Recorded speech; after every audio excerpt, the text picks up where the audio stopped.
Բարև ձեզ սիրելի հայրենակիցներ, ողջունում եմ ձեզ Գլենդելից։ Այսօր հոկտեմբերի 16-ն է 2025 թվական։ Կխոսենք աշխարհաքաղաքական, տարածաշրջանային, ներպետական ուշագրավ թեմաներից, որոնք կներկայացնեմ իմ մեկնաբանությամբ։ Հաստատ կանդրադառնանք նաև Նիկոլ Փաշինյանի ճեպազորույցի ժամանակ հնչած ուշագրավ մտքերին, բայց սկիզբը սկսենք աշխարհաքաղաքական իրադարձություններից, որովհետև ուկրաինական պատերազմի հետ կապված հետևողականորեն ճնշումը մեծանում է Ռուսաստանի հանդեպ եւ բնական է դա առաջի հերթին մենք ուշադրություն ենք դարձնում Դոնալդ Տրամպի վերաբերմունքին։ Եվրոպայի տեսակետը գիտենք, ՆԱՏՕ-ին գիտենք, բայց այդտեղ վճռորոշ դերակատարություն ունի Դոնալդ Տրամպը։ Հիմա հասկանանք ինչ վիճակում են գտնվում եւ հետո այդ Ռուսաստանը որպես գործընկեր, որ մենք մտածում ենք երբ պետք է Հայաստանից դուրս գա, իր ազդեցությունը պակասացնի Հայաստանի վրա, այդ ընթացքում Հայաստանում մտածում են, թե ոնց անեն ազդեցությունը մեծացնեն։ Եվ այդ ազդեցության մեծացումն օգտագործեն իրանց վերընտրվելու համար։ Հիմա դե պատկերացնում եք ինչքան է մեզ համար այդ թեմաները կարևոր։ Դոնալդ Տրամպը ծրագրում է Ուկրաինայի հաղթանակի հիմնադրամ ստեղծել, որը կֆինանսավորվի Չինաստանի նկատմամբ նոր մաքսատուրքերի հաշվին։ ԱՄՆ նախագահը հանձնարարել է ֆինանսների նախարար Սքոթ Բեսենթին ներկայացնել ծրագիրը Եվրոպայի գործընկերներին։ Վոլոդիմիր Զելենսկու ուրբաթ օրը Վաշինգտոն կատարելիք այցի առաջ։ Ռազմավարությունը նախատեսում է Չինաստանից ներմուծման 500%-անոց հարկ, որի արդյունքում ստացված գումարը կօգտագործվի Ուկրաինայի զինված ուժերին զենք գնելու համար։ Ծրագիրը նախատեսված է Պուտինի վրա, որի ռազմական մեքենան կախված է Չինաստանի աջակցությունից առավելագույն տնտեսական ճնշում գործադրելու համար, որպեսզի նա բանակցությունների սեղանի շուրջ նստի Թրամփի եւ Զելենսկու հետ։ Այստեղ այնքան ես չեմ հավատում, որ Չինաստանի հետ կապված մաքսատուրքերը այնպիսի գումարներ կգեներացնեն, որի հետ կապված շատ լուրջ աջակցություն կլինի հենց այդ ուղղությամբ, այդ հոդվածով Ուկրաինային, բայց զուտ քաղաքական որոշումը, որ Դոնալդ Տրամպը ցանկանում է այդ հարցը լուծել, անգամ հիմնադրամ ստեղծել, որտեղ գումարներ հավաքվեն, մինչև էս ինքը ասում էր, որ մենք այլևս գումար չենք տալու Ուկրաինային, թող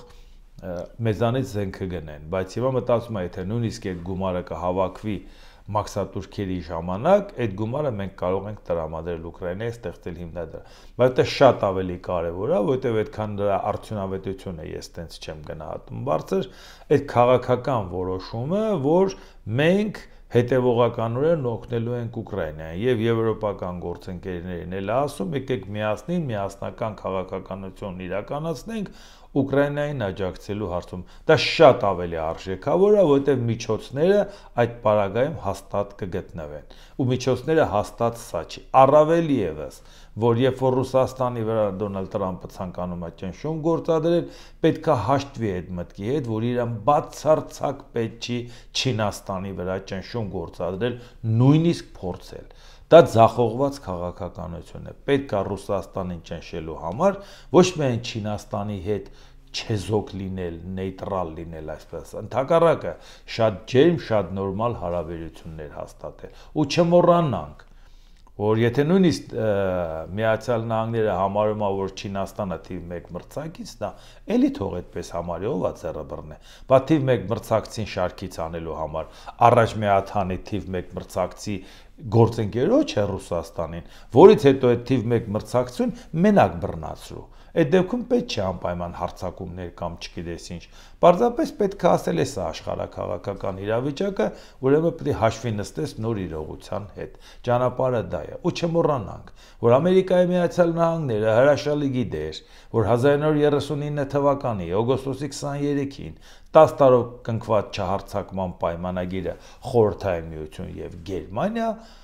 ուներ նաեւ գաղտնի մաս, որտեղ նրանք որոշել էին Եվրոպան մեջ անել։ Մի կողմից վերցնում էր Խորհրդային Միությունը, մի կողմից վերցնում էր Գերմանիան։ Եվ նեգեր համատեղ իրար հետ ողջունում էին եւ նշում էին այդ հաղթանակն ու հաջողությունները, դրա բազմաթիվ արխիվային նյութեր կան։ Բայց խնդիրն ուրիշ է։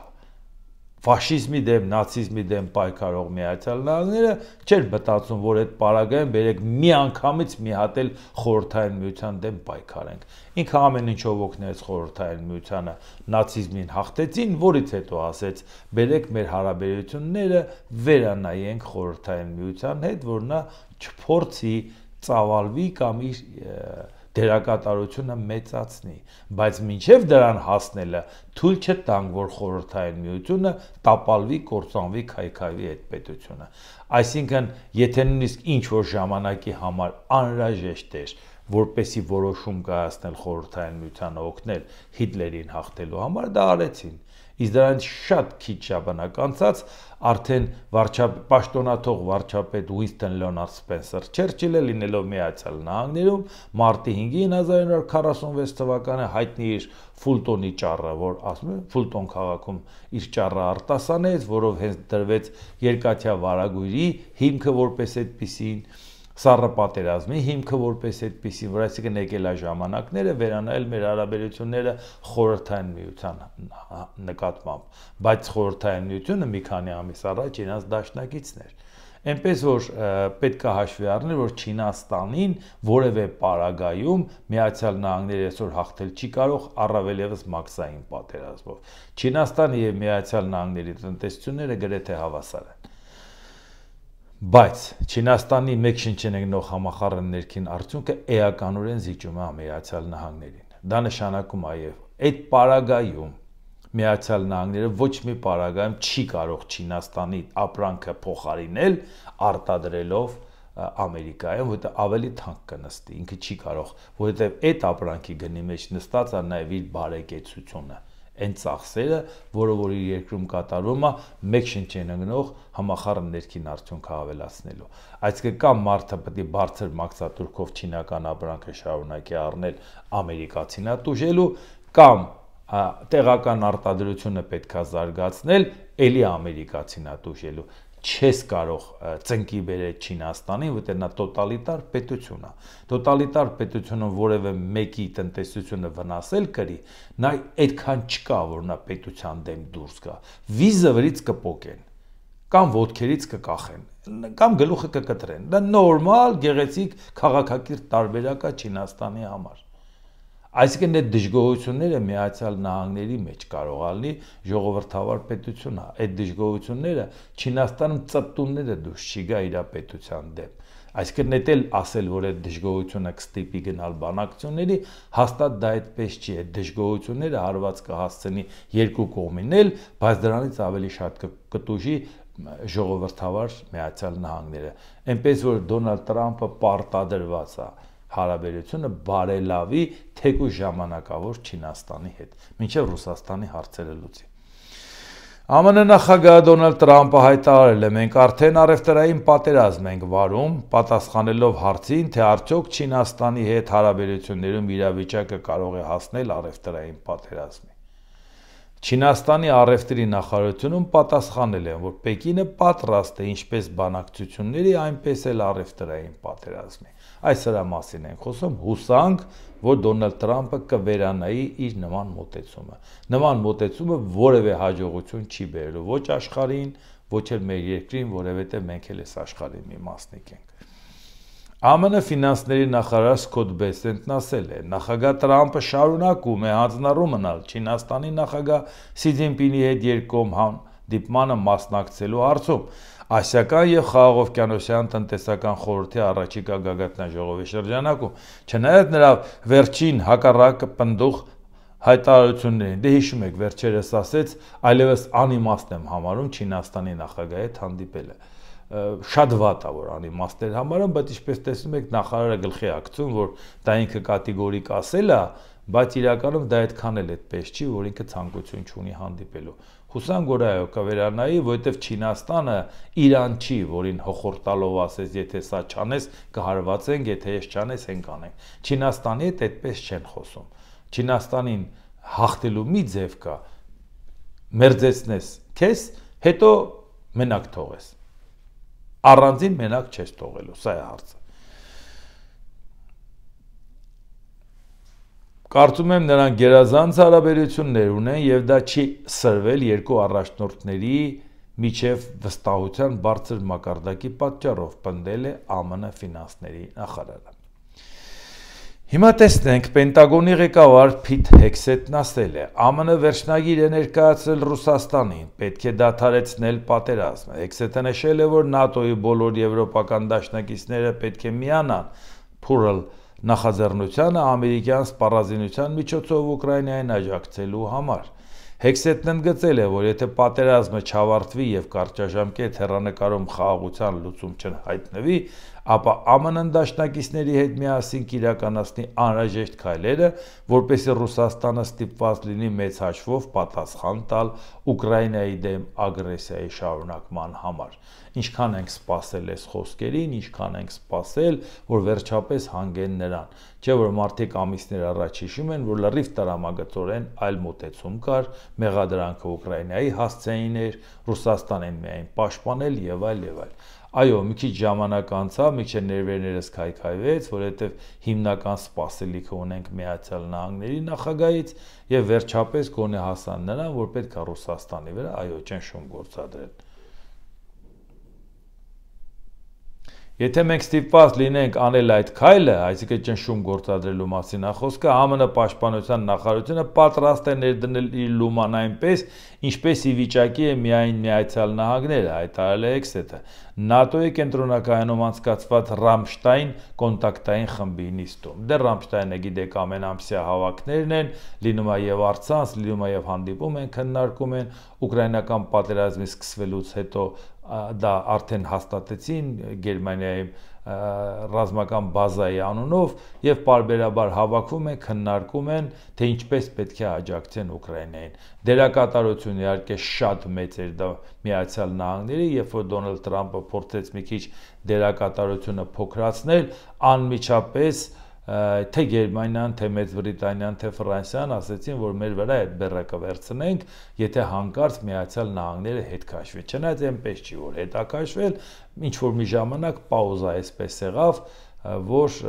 Միացյալ Նահանգները չլինի նախագահողը, բայց միևնույնն է, զորքերի հրամանատարը միևնույնն է շարունակում է մնալ Միացյալ Նահանգների գեներալ։ ՆԱՏՕ-ի գլխավոր քարտուղար Մարկ Ռյուտեն մերժել է Հյուսիսատլանտյան դաշինքի ու Եվրամիության պաշտպանական կառույցների միջև հնարավոր կրկնօրինակման վերաբերյալ մտահոգությունները։ Կրկնօրինակում չկա, դաշինքը լավ է լուծում դժվար ռազմական հարցերը, մինչդեռ Եվրամիությունը կարողանում է ապահովել միջոցների հասանելիությունը եւ համահունչությունը Եվրամիության երկրների միջև, պարզաբանել է Ռյուտեն։ Գլխավոր քարտուղարը կարծում է, որ այս համադրությունը վճռական նշանակություն ունի հաջող համագործակցության համար։ Սա ինչով է շատ կարևոր։ Եվրամիությունը տնտեսական տիրույթ է, ինչ կապ ունի ռազմականի հետ, բայց ինչպես տեսնում եք Եվրամիությունը անենց սերտ է համագործակցում եւ նաեւ ինքը փորձում իր անվտանգային խնդիրը անդամ պետություններով լուծել, որ հիմա արդեն նույնիսկ ՆԱՏՕ-ն, որը ռազմաքաղաքական բլոկ է, ՆԱՏՕ-ի հետ չկա կրկնվող ֆունկցիաներ, որտեղ իրանք նորմալ դրել են դերաբաշխում են արել եւ անընդհատ հետեւողական ավելացնում են ռազմական ծախսերը Եվրամիության անդամ պետությունների։ Այսինքն այդ աշճանի, որ անգամ այդ երկու կառույցը իրար հետ կարող են համահունչ գործել, համատեղ գործել։ Իսկ դա շատ կարևոր է, որովհետև կամաց-կամաց մենք արդեն սովորում ենք, որ Եվրամիությանը դիտարկենք նաև, որ ինքը ի վիճակի է իր անվտանգային խնդիրները լուծել։ Արդյունքում ի վիճակի է նաև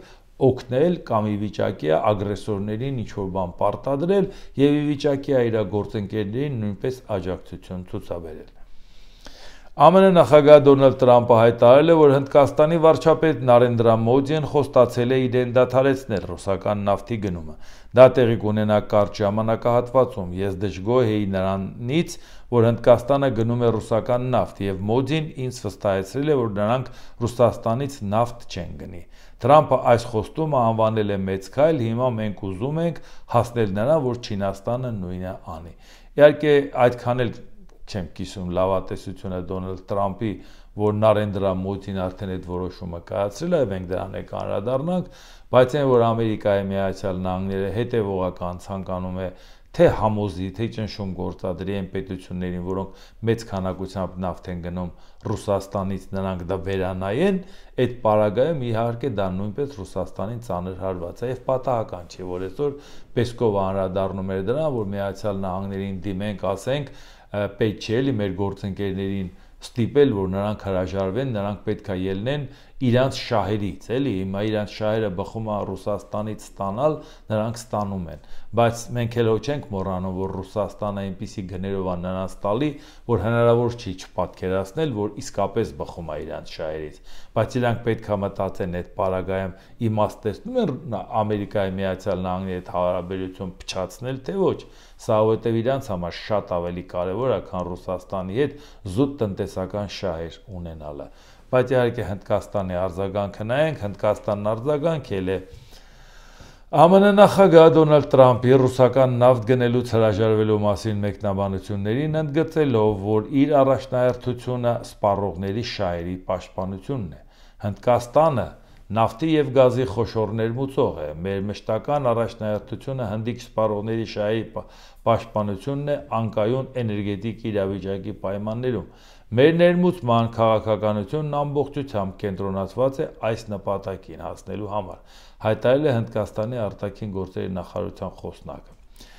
Այնուամենայնիվ Հնդկաստանը ուշ թե շուտ հանգելու է նրան, որ այնպես անի, որ պակասացնի Ռուսաստանից նավթի գնումը, որովհետև այնուամենայնիվ չի ցանկանա խնդիրներ ունենալ Միացյալ Նահանգների հետ, բայց Միացյալ Նահանգները ինքը պետք է հետևողականորեն շարունակի ճնշում գործադրել Ռուսաստանի վրա եւ մնացած պետությունները տեսնեն, որ բավարար վճռական է Դոնալդ Տրամփը, ոչ թե վաղն էլ նորից կասի Պուտինի ընկերն է եւ այդ ամեն ինչը կփոխվի, արանքում վատամարտ կմնան իրանք։ Իրանք պետք է հետևողական վճռականությունը Դոնալդ Տրամփի կողմից տեսնեն Ռուսաստանի հանդեպ, որ հասկանան, որ եթե հանկարծ Ռուսաստանը պարտվեց, դա այնց հետո իրանք խնդիր են ունենալու Միացյալ Նահանգների հետ։ Ավելի լավ է հիմիկվանից անեն այնպես, որ այդ խնդրի առաջ չկանգնեն։ Դեռ իրանք մտածում են, որ Դոնալդ Տրամփի որոշումը վերջնական չէ, ցավալի է դա, որ այդպես է, բայց կարծում են, որ Դոնալդ Տրամփը այդ որոշումը կկայացնի։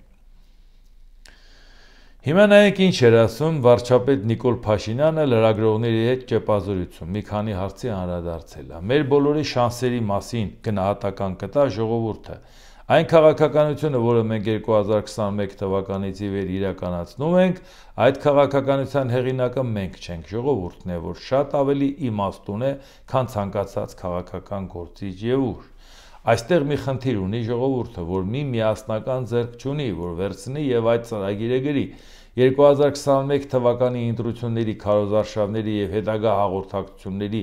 արդյունքներով մենք ենք դարձել այդ ձեռքը, որը ձեռնարկել է այդ ծրագիրը իրական Հայաստանի գաղափարախոսության տեքստով եւ իրականացնում է։ Փաշինյանը հավելել է, որ ժողովուրդն աջակցում եւ պաշտպանում է այդ ծրագիրը։ Իհարկե պետք է ուշադրություն դարձնել մի հանգամանքի, որ ինքը ներկայացնում է 21 թվականին խաղաղության ծրագիրն ու իրական Հայաստանի ծրագիրը ժողովուրդը հաստատել է, ժողովուրդը այդ ժամանակ նման ծրագիր չի հաստատել, այդ նման նախընտրական ծրագիրը թող Նիկոլ Փաշինյանը մի հատ ինքը վերցնի կարտա, կարող է լավ չի կարդացել, թե այնտեղ ինչ հարցեր ու շեշտադրումներ էր դրած, այո շատ վատ է, որ 2020 թվականի ընտրությունից հետո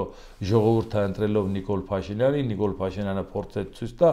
պարտության բեռը դնի ժողովրդի ուսերին, թե դուք էսպես ուզեցիք, մենք էլ գնացինք պարտության, բայց նաև օբյեկտիվ հասկանում ենք, որ այլընտրանք գտնված չէր, որի պարագայում կռիվը գնում էր ընտրենք Փաշինյանին, որ հանկարծ Քոչարյանը չգա, կամ ընտրենք Քոչարյանին, որ Փաշինյանը չգա։ Մենք գիտենք այդ ընտրությունը, դրա համար 25 մասնակից ուժերի մեջ հիմնական պայքարը այդ երկուսի մեջ էր։ Նրանց մյուսների իսկ ծրագրին էլ ուշադրություն չէին դարձնում, թե ինչից են խոսում։ Այնպես որ հիմա էլ ցանկանում է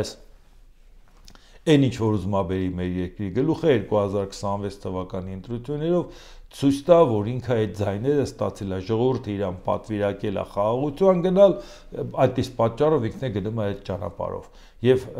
դա է, որ մենք պետք է կարողանանք բացատրենք, որ հարգելի ժողովուրդ, քո վերաբերմունքից կախված տալիս է այդ հնարավորությունը Նիկոլ Փաշինյանին հետևողական քայլերով Հայաստանին իր վնասները հասցնի, թե 2026 թվականը կլինի իր ավարտը իր քաղաքականության ու կարիերայի։ Իդեպ ընթացքում միշտ ասենք ինձ հուշում են, որ ավելի վերև ասեմ, ավելի շուտ ասեմ, որ եթե հավանում եք սեղ մեկ լայք կոճակը, բաժանորդագրվեք Էդվարդ Անդինյանի YouTube ալիքին սեղ մեկ զանգակ կոճակը, գրեք մեկնաբանություններ, գրեք հարցեր, ի վերջո եթե ցանկություն ունեք կապ հաստատելու նյութերի նկարագրական մասում կա կապի բոլոր հնարավոր միջոցները, ցանկանում եք ֆինանսական մասնակցություն ունենալ, կա նաև փոխանցման բոլոր տարբերակները եւ փոխանցում եւ արագ եւ դանդաղ, մի խոսքով PayPal, Patreon եւ այլ եւ այլ։ Այս ամեն ինչը ասում եմ, որովհետև մենք լուրջ խնդիրների մեջ ենք, տեսնում եք, որ անհավասար մարտեր ամղվում, իշխանության մեդիաներ կան, ընդդիմության մեդիաներ կան, եւ այդ պարագայում նույնիսկ եթե մենք փորձենք այդ մեդիաներով նաև հանդես գանք, որ ինչ որ ժամանակը մեկ ես ամեն դեպքում հանդես գալիս եմ, բայց ամեն դեպքում կարող է գա ընտրության վերջի փուլը, այդ մարդիկ լայն հասարակության հետ երևա, որ շփվում են, տեսեք բոլորի ձայնն լսելի է, կա ընտրության պահը եւ որոշեն, որ պետք է քո թիմի ձայնը լսելի չլինի, ինչ է սանլում ես բողոքելու։ Ինչի եմ ասում, որ այսինքն այն կառույցները չակտիվացնենք, որ վաղը չգիտենք նրանք պատրաստ են ընտրություններից առաջ նույն ձևով, նույն տեմպով ներկայացնել, թե չէ։ Այդ այս պատճառով փորձենք, որ մեր հարթակը գոնե կարողանանք մաքսիմալ արդյունավետ պահել։ Նիկոլ Փաշինյանն ինչ ասում, ես առաջարկում եմ, որպեսզի ամեն ինչ ճիշտ լինի, հարցերը մեկնաբանելիս հենվենք ոչ թե բանավոր քննարկումների, այլ գրավոր թղթերի վրա, որովհետև մի կողմից այո, եղել են քննարկումներ, բայց ես չեմ ուզում բանավոր քննարկումների վրա հիմնվելով ձեր հարցին պատասխանել, որովհետև դրա համար կա երկու կողմերից տարածված պաշտոնական հաղորդագրություն։ Հաղորդագրությունում ասվում է, որ քննարկվել է կոմունիկացիաների հարցը եւ թրիփ նախագիծը Հայաստանի տարածքում, այսինքն երկու կողմերը այդպիսով արձանագրել են, որ Հայաստանի տարածքում կա թրիփ նախագիծը եւ այս հենքի վրա մենք տալիս ենք պատասխանը եւ լրացուցիչ վերահաստատում ենք Հայաստանի պաշտոնական դիրքորոշումը, որ Հայաստանի տարածքում բացի խաղաղության խաչմերուկ նախագծից եւ Տրամպի ուղի նախագծից ուրիշ նախագիծ չկա եւ չի կարող լինել։ Հիմա խնդիրը նա է, որ պարբերաբար լրագրողները սարսը տալիս են, պարբերաբար Նիկոլ Փաշինյանը նույն բանը պարզաբանում է, բայց խնդիրը բաց է մնում այնուամենայնիվ։ Մարդիկ ասում են, եթե այդպես է, դուք փաստաթուղթ եք ստորագրել, եթե այդ փաստաթուղթը երկկողմանի ընդունվել է, դրանից հետո ինչի են հետևողական բոլոր կառույցները, սկսած նախագահից վերջացրած բոլորը, ասում են, որ Զանգեզուրի միջանցք եւ են էլ հաստատում, որ այդ Զանգեզուրի միջանցքը ոչ թե ադրբեջանական տարածքի ինչ-որ հատվածի մասին է, այլ հենց Հայաստանի տարածքի մասին է։ Հարցածագում մենք պետք է վստահենք այն Ալիևին, որը որ այդ հարցում անգամ համառորեն հետևողականորեն տանում է մի գիծ, որով գիտի, որ նյարդայնացնում է Հայաստանում շատերին, որով գիտի, որ Հայաստանում դա անցալում են որպես տարածքային պահանջ։ Ինչու է բա ինքը դա անում, եթե մենք ակնկալում ենք, որ ինքը մեզ խաղաղություն ա բերել։ Ու շարունակությունը նայեք, որ պատկերացնեք, հարգելի գործընկերներ, սիրելի ժողովուրդ, ուզում եմ եւս մեկ անգամ արձանագրել, Հայաստանի եւ Ադրբեջանի միջև խաղաղություն է հաստատված։ Ընդ որում ես կարող եմ ասել, ես կարող եմ չասել, դա իրողություն է եւ այն դժվար է չնկատել, ասել է վարչապետը։ Հիմա հարցը ցածր, այդ խաղաղությունը ումով է հաստատվել։ Երկկողմանի Հայաստան-Ադրբեջան, ու առավոտից Հայաստանը խոսում է խաղաղության մասին։ Առավոտից հասարակությանն ասում է հերիքա, գնացեք երկեցողության, պարեք, թրջկոտեք, համերգներ գնացեք, վայելեք կյանքը, ապագան այսօր է, գնացեք, մի զբաղվեք, պետության խնդիրները ձերը չի, պետությանը հանգիստ թողեք, որ մենք հանգիստ հանձնենք Ադրբեջանին։ Ինչ կա չհասկանալու, բայց նույն ընթացքում նույն խաղաղության ձգտող Ադրբեջանը, որ ինքն էլ է խաղաղությանը կողմնակից, նրանց դասագրքերը նայում եք Հայաստանի նկատմամբ պահանջատիրությունը, նրանց քարտեզները նայում եք, նրանց հոգևոր առաջնորդի հայտարարությունը նայում եք, նրանց պաշտոնյաների հայտարարությունը նայում եք, նրանք խոսում են խաղաղությունից, նրանք ասում են խաղաղ ժամանակ Հայաստանին պարտադրել ենք այս ամեն ինչը, սա մեր հաղթանակն է, մեր հաջողությունն է, մեր խնդիրներն են լուծել, Զանգեզուրի միջանցքով էլ մեր տարածքները կապելու ենք, թուրքական պետություններին կապելու ենք, բայց ինչի է նույն հռետորաբանությունը չկա այն մյուս պետությունում, որը որ ոնց որ թե մեզ հետ հավասար խաղաղություն է ուզում, բայց ինքը իր հասարակությանը պատրաստում է պահանջատիրության, իր հասարակությանը պատրաստում է պատերազմի, ոնց է լինում, որ երկու կողմը խաղաղություն են ուզում, հայտարարում են դրա մասին, մեկը զինաթափվում է, մեկը պատրաստվում է պատերազմի եւ զինվում է։ Բայց դրա համար մարդիկ չեն խաբվում։ Նիկոլ Փաշինյանը ասում է խաղաղություն են բերել։ Խաղաղությունը կարող լինի պաուզած լավ զինվելու համար։ Չենք ուզում դա հասկանանք։ Այդ խաղաղության երաշխավորն ով է? Դոնալդ Տրամպը երաշխիք է տվել անվտանգային։ Իդեպ որպեսի պարզ է ինչի մասին է խոսքը, նոր էր չէ Եգիպտոսում փաստաթուղթ ստորագրված։ Շատ ավելի ճոխ ձևով այդ ամեն ինչը արած Գազայի եւ Իսրայելի միջև խաղաղության։ Էլի ցնծություններ, մարդիկ ողջունում են, ոգևորված են, տեսեք ինչ խաղաղություն բերեց, Տրամպն էլ դա վերագրեց իր հաղթանակին։ Հիմա տեսնեք Իսրայելի պաշտպանության նախարար, երեք Թուրքիայի նախագահն ասում էր, որ սա չի կատարվելու։ Ինքն էլ էր ստորագրել է։ Այսօր Իսրայելի պաշտպանության նախարարն ինչ է ասում։ Նիկոլ Փաշինյանը սրանք չի լսում, այդ նույն Տրամպի միջնորդությամբ, չէ՞։ Իսրայելի պաշտպանության նախարար Իսրայել Կացը իսրայելական բանակին հանձնարարել է պատրաստել Համասի դեմ համապարփակ ծրագիր Գազայում հրադադարի խախտման դեպքում։ Կացը հանդիպել է զինված ուժերի գլխավոր շտաբի պետի հետ եւ բարձրաստիճան գեներալների հետ։ Պաշտպանության նախարարը հրամայել է բանակին պատրաստել Համասի լիակատար ջախջախման ծրագիր, եթե շարժումը հրաժարվի կատարել հրադադարի համաձայնագիրը եւ վերսկսի հարձակումները։ Բայց թե պետք է այսօր ծափուտի ծաղալներ, համերգներ, պետք է հայ երգիչներին ուղարկեիք Իսրայել գնային երգեին, ոգևորված թռչկոտային։ Մի հատ է փողերը դուք մուծեիք, որ Ջենիֆեր Լոպեսն էլ գնար Իսրայելում երգեր։ Բա ոնց իրանք տենց չեն վարվում։ Տրամպի միջնորդությամբ։ Կացը հավելել է, որ եթե Համասը հրաժարվի կատարել համաձայնագրի պայմանները, Իսրայելը կվերսկսի հարվածները համաձայնացնելով ԱՄՆ-ի հետ։ Ահա, կողքից նայենք ինչ է կատարվում եւ հասկանանք որքանով է դա ընդունելի։ Թուրքիան Պաղեստինի տեսանկյունից է գտնում դա չի լինելու եւ հոխորտում է Իսրայելին, Իսրայելն էլ իր տեսանկյունից է նայում, որ դա չի լինելու եւ ասում է Ամերիկայի հետ կպայմանավորվենք եւ հարձակումները կսկսենք։ Խնդրեմ։ Նիկոլ Փաշինյանը տեղեկացրել է, որ հաջորդիվ կսահմանազատվեն այն հատվածները, որտեղ անցնելու է թրիփ ենթակառուցվածքները։ Այն տեղերում, որտեղ հաղորդակցության կառույց պետք է լինի, ենթադրում է եւ տրամաբանական է, որ այդ հատվածում ենթակառուցվածքների համար սահմանազատում ու սահմանագծում տեղի ունենա։ Փաշինյանն ընդգծել է, որ այդ տարածքում արդեն պարզ կլինի սահմանը որտեղով է անցնում, հանձնաժողովները այժմ աշխատում են։ Իհարկե այնտեղ է, որտեղ որ պետք է արդեն այդ կոմունիկացիաներն անցնեն, բնական է սահմանազատում անելը տրամաբանական է, ճիշտ է, բայց հարց է ծագում։ Տրամպի հարցը օգոստոսի 8-ից է բարձած է։ Տրամպի ուղին։ Բա մինչև այդ Հայաստանն այն 4 գյուղերի հետ կապված, որ որոշեց անգամ առանց կանոնակարգի, որոշեց, որ դրանք տա, Ադրբեջանն էլ ասում էր պահանջել եմ չի կարա չտա։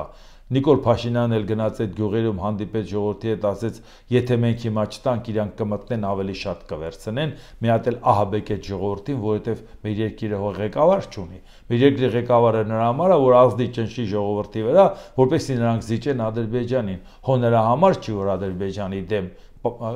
կանգնի։ Եվ հիմա ինչի համար է սա առաջ գալիս։ Բա Տրամպի հարցը օգոստոսից է։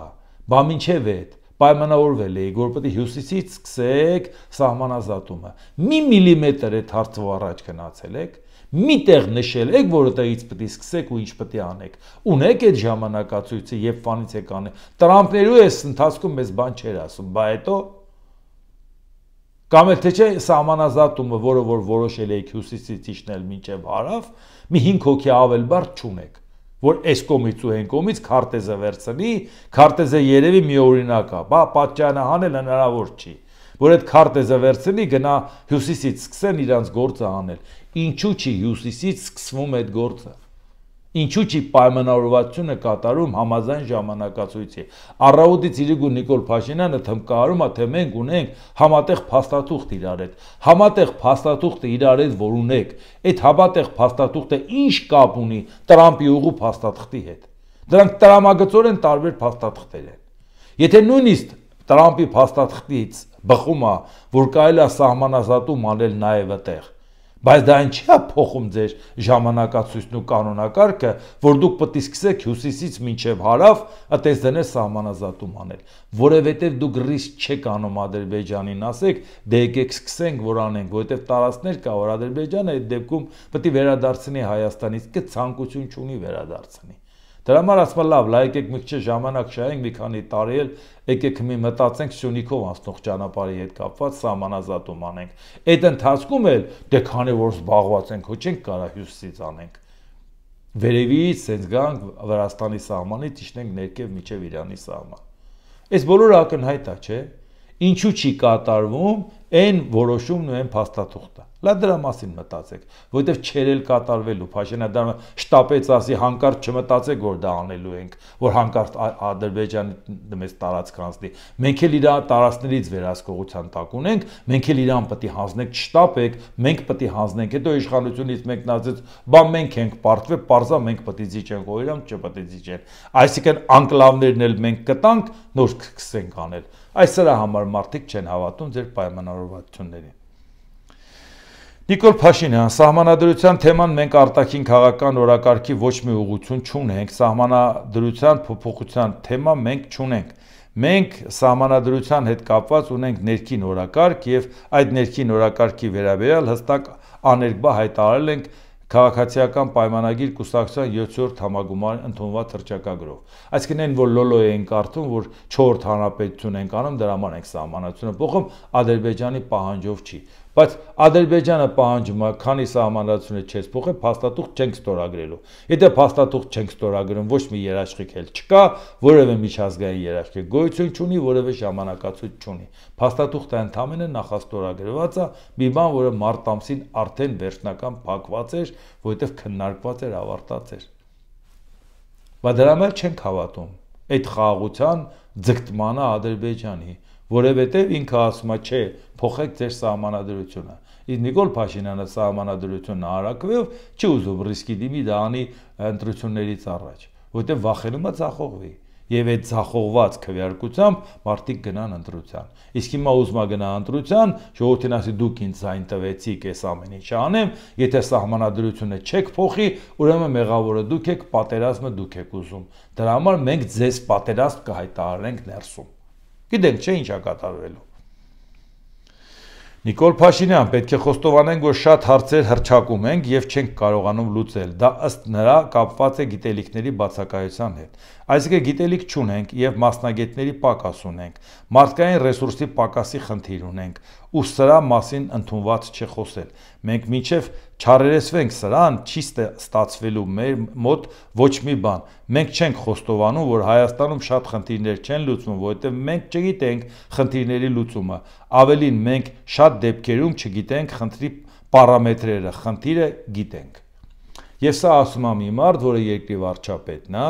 որը որ ասում է, ով ինձ հետ համաձայն չի, պետք է դիմումը գրի գնա, թե չէ ես իրան կհեռացնեմ, ցանկացած պաշտոնյա եթե իմ հանձնարարությունը չկատարի, SMS-ով ուղարկում ենք տուն, անգամ ընտրված դատաիրավական համակարգի, իրավապահ համակարգի մարդկանց ասում է, ժողովուրդը ինձանից է պահանջում, դրա համար SMS-ով ձեզ տուն եմ ուղարկում, իսկի չեմ էլ նայում, որ դուք ընտրված եք, եւ այս կարգի մարդը ասում է, որ գիտեք ինչ բանը նորմալ կադրեր չունենք, որոնք խնդիրը պատկերացնեն։ Իսկ նորմալ կադրերը ուզում են քո հետ աշխատեն։ Նորմալ կադր որտեղից ունենաս։ Անլեզու բերան կադր, ես ուզում ունենաս։ Պրոֆեսիոնալ մարդը, եթե պետք է կարծիք չհայտնի, գալիս է քո հետ ինչ անի։ Նա եթե մտահոգ է մեր երկրի մեր պետության կայացման հարցում, նա անգամ մի բան էլ պակաս աշխատավարձով կգա, հանուն պետության կասի եկել են, որ այդ նպատակին ծառայեմ հարցեր լուծեմ։ Բայց եթե ինքը տեսնում է վերաբերմունքը որն է, լուսուսուփուս դու նախարար ես, փոխ վարչապետ ես, թե ով ես, դու թուղթ տանող բերող ես Փաշինյանի մոտ, վերջ, քո կարգավիճակը դա է, ով դրան կհամաձայնվի։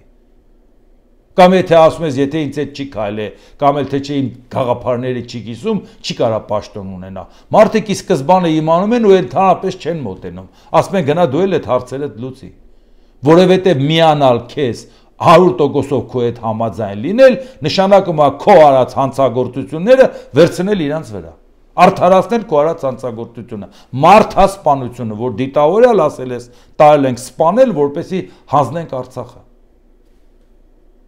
Իսկ եթե մարդը պրոֆեսիոնալ է, իր գործն է անում, բարեխեղճորեն, նա պարտավոր չի քո հետ համաձայնելի կամ չէ։ Նա պրոֆեսիոնալ է, անում է իր գործը։ Իսկ պրոֆեսիոնալն էլ պետք է լինի քաղաքականապես չեզոք։ Դա օրենքի պահանջ է հանրային ծառայողի համար։ Բայց այդ դեպքում մարդուն ասում են, եթե դու Նիկոլ Փաշինյանի աչքը չհամբուրես, դու չես կարող աշխատես։ Հիմա ասում են ժողովուրդ, բա իմացել եք, մենք խնդիրները չենք հասկանում։ Յա, մենակ խնդիրը չես։ Մտամ ուրիշ ինչ ես հասկանում, որ։ Կամ մի բան որ հասկանում ես։ Հիմա շարունակենք։ Վարչապետ Նիկոլ Փաշինյանը կառավարության նիստում հայտարարել է. մենք մեքենաների թվի հետ կապված խնդրեմ ունենք։ Ես 3 անձամբ ականատես եղա, թե ասենք 6:20-ից ժամանակահատվածում Երևանի կենտրոնում ինչ էր կատարվում։ Ես հեծանվով այստեղից Բաղրամյան 26 հասնելու խնդրեմ ունեի խցանման պատճառով։ Ես չէի կարող մտածել, որ կարող է ժամ լինի, որ նույնիսկ հեծանվով հնարավոր չլինի անցնել։ Մեքենաները բերում են, որտեղ են տեղավորում այդ մեքենաները։ Ես համաձայն եմ, որ նույնիսկ խցանման պարագայում ավելի լավ է էլեկտրոմոբիլը լինի, որովհետև խցանման մեջ կանգնած մեքենայի շարժիչը աշխատում է։ Արտանետումների հարց կա, եւ մենք պիտի հասկանանք ինչ ենք անում։ Իհարկե ես առավոտյան հանձնարարել եմ, որ ներքին գործերի նախարարությունը, տարածքային կառավարման ենթակառուցվածքների նախարարությունը, Երևանի քաղաքապետարանը ոչ թե աշխատանքային, այլ ճգնաժամային խումբ ստեղծենք։ Ես հասկանում եմ, որ օրվա բոլոր ժամերին չի, որ այդպես է, բայց դա մեծ խնդրեմ է։ Իհարկե, հանրային տրանսպորտի զարգացման մասին խոսել են, կառավարությունն էլ միջոցներ հատկացրեց, որպեսզի տրոլեյբուսներ ձեռք